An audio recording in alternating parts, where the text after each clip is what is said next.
तो hello guys, आज हम देखने वाले हैं कंपोजिट फंक्शन पे प्रॉब्लम्स सिंगल वेरिएबल के लिए। तो सिंगल वेरिएबल के प्रॉब्लम स्टार्ट करने से पहले मैं आप सबसे कहना चाहूँगी कि अगर आपने इससे पहला जो पार्ट था पार्शियल डेरिवेटिव्स पे जो देखा नहीं है तो आप वो जाके पहले देखें और उसके बाद ये देखें। जो भी हम पार्शियल डेरिवेटिव निकालते हैं जो डैबा के टर्म में होता है तो वो सॉल्व करने में आपको काफ़ी आसानी होगी अगर आपने मेरा पिछला वीडियो देखा होगा। तो ये वीडियो स्टार्ट करने से पहले मैं आपको बताना चाहूँगी कि जब भी आप मेरे वीडियोस देखिए तो आप प्रेफर करिए आप आपकी नोटबुक और पेन साथ में लेके बैठे, जिससे क्या होगा ये वीडियो ख़त्म होने तक आपका वो पूरा टॉपिक आपको समझ में आ गया होगा, आपकी नोट्स रेडी होंगी फाइनल के लिए। तो हमारा पहला प्रॉब्लम क्या है, सिंगल वेरिएबल के लिए u is equal to y square minus 4ax and x is equal to 8t² और y is equal to 2at और हमें क्या कैलकुलेट करना है du/dt। पार्शियल डेरिवेटिव से पहले का जो भी वीडियो था उसमें हमने कंपोजिट फंक्शन की थ्योरी देखी थी, जिसमें मैंने ये फॉर्मूला हम कैसे निकालते हैं कंपोजिट फंक्शन का वो मैंने आपको बताया था 2-3 एग्जाम्पल से। अलग अलग प्रॉब्लम के लिए कैसे हो सकता है इस वजह से मैंने वो आपको दिखाया था। जो थ्योरी में हमने स्टार्टिंग में किया था स्टार्टिंग में वही करेंगे। तो हमें क्या दिख रहा है, प्रॉब्लम को देखो, ध्यान से देखो। u is a composite function of x, y। u is equals to की जो भी टर्म है उसमें क्या है, x भी है और y भी है। मतलब u is a composite function of 2 variables x, y। Okay, तो उसके आगे देखो प्रॉब्लम में क्या है, x is equals to 8t² y 2at। यहाँ पे क्या दिख रहा है हमें, x और y के जो भी टर्म है वो किस में है, t के इसमें है। तो क्या है, x, y is a function of क्या है, t है। तो यहाँ पे हमें क्या पता चलता है, देखो मैंने जैसे थ्योरी के इसमें लिखा था वैसे ही यहाँ पे मैं लिख रही हूँ u is a function of x, y। देखो मैंने यहाँ पे एरो करके दिखाया है u is a function of x, y और x, y is a function of t। देखो अभी हमने देखा गिवन में दिया था वो, और इसका मतलब क्या है, u is composite function of t। हम फॉर्मूला कैसे लिखेंगे, तो हमारे फॉर्मूला कंपोजिट फंक्शन का लिखने का मेथड होता है जो हमने थ्योरी के वीडियो में देखा था, तो उसी एक मेथड से हम इसे लिखेंगे। हम क्या करेंगे, u is a composite function of t है तो वो क्या आ जाएगा हमारा, जब भी कंपोजिट की बात करते हैं तो वो डेरिवेटिव की तरह लेते हैं, मतलब du/dt ले लेंगे। ओके, यहाँ क्या हो रहा है, u is a function of x, y और then x, y is a function of t। और इसका मतलब क्या है, u is composite function of t। x, y है उसे हम क्या करेंगे, पार्शियल की तरह लेंगे और u जो भी t के इसमें आएगा हमारा टर्म वो क्या होगा, d की तरह होगा। क्या आएगा, डेरिवेटिव की तरह, जैसे हम डेरिवेटिव लिखते थे dx/dy। ओके, वैसे ही आएगा। तो अभी सिंगल वेरिएबल ले रहे, इस वजह से d और डैबा दोनों आ रहे। तो जो भी हमारा क्या है स्टार्टिंग का पार्ट है, u is composite function of t। तो देखो t के जो भी टर्म में आएगा वो क्या लिख लेंगे, हम d के इसमें लिख लेंगे, मतलब ये वो क्या आएगा, du/dt आ जाएगा। u is a function of क्या है, x, y है तो पहले x के लिए लिख लेंगे फिर y के लिए लिख लेंगे। x के लिए लिख लेते हैं तो वो कैसे आता है, पहले डैबा के इसमें लिखते हैं हम, तो डैबा u/डैबा x मल्टीप्लाई बाय वो आ जाएंगे dx/dt प्लस अब हम y के इसमें लिख लेंगे तो वो आएगी डैबा u/डैबा y मल्टीप्लाई बाय dy/dt। ये फॉर्मूला आप जितनी बार लिखेंगे, देखो जितनी बार आप यही रिपीटेड प्रॉब्लम भी सॉल्व करें तो भी कोई प्रॉब्लम नहीं है, जितनी भी बार आप प्रॉब्लम लिखेंगे प्रैक्टिस हो जाएंगे आपकी, आपको ये इसमें डैबा डी इसमें कोई भी दिक्कत नहीं आएगी। जो भी हमारा फॉर्मूला था वो हमने लिख लिया। देखो मेरे जो भी प्रॉब्लम सॉल्व करने की मेथड है उसमें मैं आपको रेकमेंड करूँगी कि आप पहले पार्शियल डेरिवेटिव निकाल लीजिए, फिर हमारे नॉर्मल डेरिवेटिव्स होते हैं वो निकाल लीजिए और उसके बाद उसकी वैल्यूज फॉर्मूलाज में पुट कर दीजिए। ये आपको सीक्वेंस पता चल गया, तो अभी हम वैसे ही करेंगे, पहले पार्शियल डेरिवेटिव ले लेंगे। जो भी हमें गिवन में हमारा मेन दिया होता है u is equal to something ऐसे करके, ओके वो लिख लेते हैं। यहाँ पे क्या है, u is equal to y square minus 4ax। Okay, तो वो मैंने लिख लिया। Okay, with respect to x with respect to y partial derivative लेंगे। तो u का with respect to x partial derivative ले रहे हैं हम, सिर्फ x की जो भी टर्म है उसका ही डेरिवेटिव लेंगे। जो भी हमारा दूसरा वेरिएबल होगा उसे हम कांस्टेंट की तरह ट्रीट करते हैं, जैसे कि इससे पहले हमने पार्शियल डेरिवेटिव्स निकाले। तो सेम y स्क्वायर है उसे 0 कर देंगे, -4ax, x का डेरिवेटिव क्या आता है 1 आता है, -4a क्या है कॉमन है तो वैसे हमने कॉमन निकाल लिया था और x का डेरिवेटिव 1 लिख लिया था, तो इसका आंसर आता है -4a। तो इसे हम a करके कंसिडर करते हैं और जो भी हमारा ऊपर फॉर्मूला आया था, देखो हमारा मेन फॉर्मूला आया था उसे इक्वेशन 1 करके लिखते हैं। नेक्स्ट हम डबा u बाई डबा y निकालेंगे विच इज इक्वल टू, हम यहाँ पे किसके विद रिस्पेक्ट टू ले रहे हैं y के विद रिस्पेक्ट टू ले रहे हैं, तो x को हम कांस्टेंट कंसिडर करेंगे तो y के विद रिस्पेक्ट टू डेरिवेटिव क्या आ जाएगा y square with respect to y, derivative क्या आ जाएगा 2y माइनस जो भी x की टर्म थी उसे हम कैसे कंसीडर करते हैं कांस्टेंट की तरह कंसीडर करते हैं, तो वो हो गई 0, तो फाइनल आ गया हमारा 2y और इसे हम क्या करेंगे इक्वेशन b नाम दे देंगे। इसके बाद हम निकाल रहे हैं हमारे नॉर्मल डेरिवेटिव, जो भी हमारा u is a function of क्या था x, y था, तो x, y का जो भी हमें दिया था गिवन में वो दोनों टर्म लिख लेंगे, x is equals to 80 square और y इज इक्वल्स टू 280। तो x का with respect to t derivative ले लेंगे, y का with respect to t derivative ले लेंगे। dx by dt is equals to a t square का डेरिवेटिव क्या आ जाएगा, a कॉमन है वैसे ही रहेगा और t स्क्वायर का डेरिवेटिव आ जाएगा 2t, तो 2t मल्टीप्लाई बाय a, तो ये आ जाएगा 280। तो मैंने डायरेक्टली लिखा है यहाँ पे 280, वो क्या हो गया हमारा इक्वेशन नंबर c हो गए।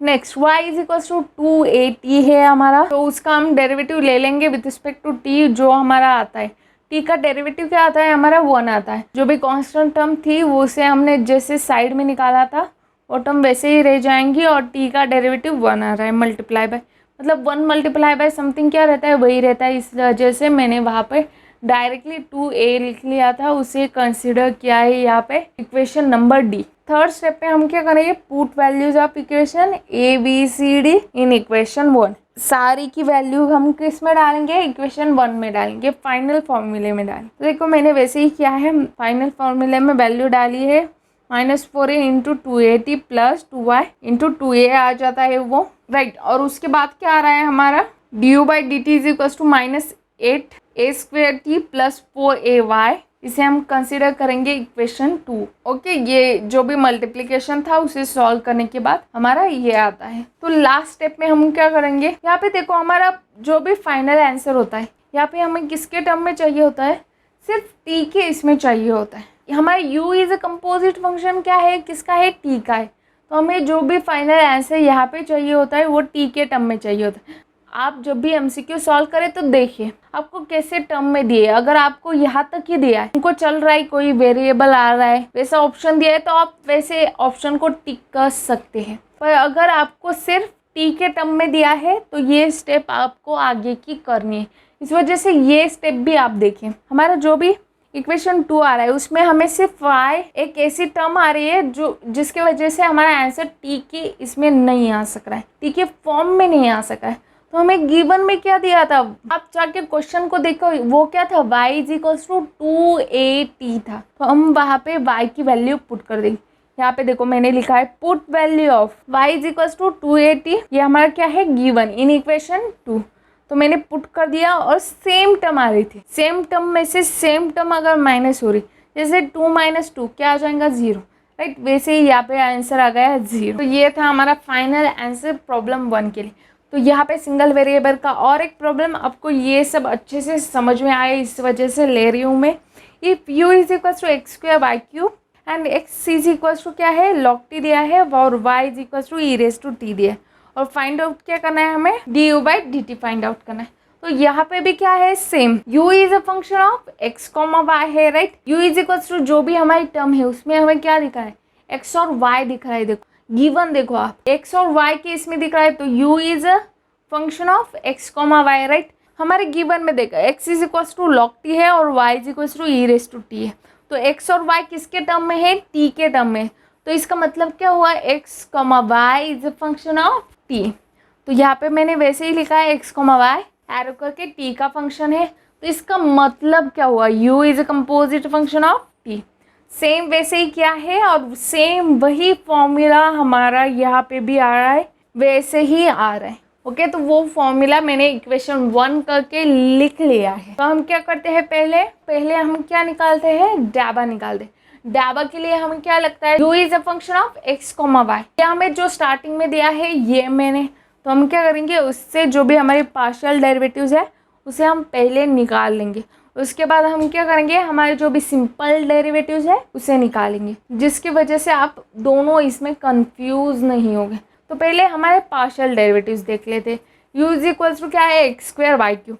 तो हम क्या करेंगे, u का विद रिस्पेक्ट टू x ले लेंगे पार्शियल डेरिवेटिव, उसके बाद u का विद रिस्पेक्ट टू y ले लेंगे। तो विद रिस्पेक्ट टू x कैसे आएगा, डाबा u बाई डाबा x करके आएगा, which is equals to x square का डेरिवेटिव क्या आता है, 2x। जो भी x छोड़ के टर्म है वो क्या होंगे, कांस्टेंट होंगे।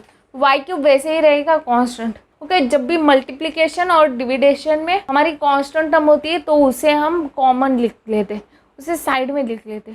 पर जब भी हमारा प्लस और माइनस में कॉमन की टर्म होती है उसे हम उसका डेरिवेटिव 0 कर देते। तो यहाँ पे क्या है, वाई क्यूब हमारा कांस्टेंट था, इस वजह से उसे साइड में लिख लिया। और हमारा जो भी एक्स स्क्वायर था उसका डेरिवेटिव हमने ले लिया, जो आ रहा है 2x। तो ये क्या आ जाएगा, 2x वाई क्यूब। नेक्स्ट इसमें भी वैसे ही करेंगे, u का विथ रिस्पेक्ट टू y हम पार्शियल डेरिवेटिव ले लें। एक्स स्क्वायर क्या आ जाएगा, कॉमन आ जाएगा। क्यों, तो यहाँ पे विथ रिस्पेक्ट टू y है तो y की टर्म को हम कंसीडर करें, तो x की जो टर्म थी उसे कॉमन लिख लिया, और y की जो टर्म थी, y क्यूब का डेरिवेटिव क्या आ जाता है, 3y स्क्वायर। तो ये क्या आ गया, 3x स्क्वायर वाई स्क्वायर। तो पहले जैसे हमने इक्वेशन 1 2 करके दिया था वैसे ही यहाँ पे दे रहे, मेन फॉर्मूला था उसे इक्वेशन 1 करके दे दिया। ओके, जो भी हमने पार्शियल डेरिवेटिव्स निकाले उसे इक्वेशन ए इक्वेशन बी करके ले लिया। नेक्स्ट हम क्या करें, सिंपल डेरिवेटिव्स निकाल रहे हैं हमें। हमारे x इज इक्वल्स टू क्या है, log t है, तो इसका with respect to t derivative निकाल रहे हैं x का। तो log